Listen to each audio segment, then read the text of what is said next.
Girtîgehên li Tirkiye û Bakurê Kurdistanê dîsa bi fişar, qedexe û binpêkirina mafên zindaniyan di rojeva de bicî dibin.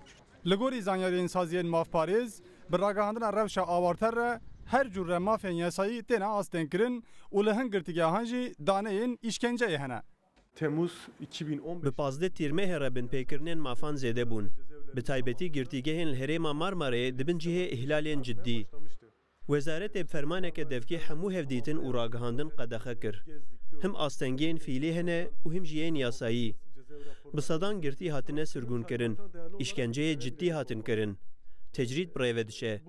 Sîstema li Îmraliyê li hemû girtîgehan tê ferskirin. tamamıyla ortadan kalkmış durumda. Parêzer jî didin zanîn ku zindanî amedekariya çalakiyên mezintir dikin, ger ku ew rewş neguhere. Li gorî agahiyan, hevdîtinên bi malbat û parêzeran re jî pirî caran têne astênkirin. Mafê telefonê 15 rojan carekê bicîtê, wêşanên demkî nahêlin hundir û mafê sohbetê yê heftanê jî hatiye rawestandin. Zindanlarda yaşanan sorunlar. Pirsgirêkên li girtîgehan ne tenê bi rewşa awartera hatin rojevê. Beriya wê jî binpêkirin bi awayekî sîstematîk hebûn. Lê niha girtî ji aliyê rêveberiya girtîgehan ve têne provokêkirin. Li cihê ku peywirdar aqlê selîm bin, girtî aqlê selîmtirin. Binpêkirina niha gihîştiye asteke tirsnak.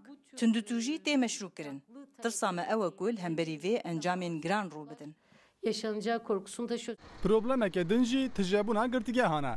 361 girtîgeh ji kapasiteya xwe bêhtir kesî dihewînin û li hin cîhan di hucreyên ji bo 3 kesan de 7-8 kes têne girtin. Saziyên têkildar hişyariya wê yekê dikin ku girtîgeh nîşaneyên tirsnak yên tecrübeyên rabirdûyê didin. Di demên borî de jî gelek caran li girtîgehên Tirkiye li hemberî heman pêkhatinan grev û çalakiyên mezin bi rêva çûbûn. Ji bo rawestandina van çalakiyan jî operasyonên mezin pêkhatibûn û bi dehan kesan jî jiyana xwe ji dest dabûn. Dîsa di rojeva Tirkiye de metirsiyeke wiha heye.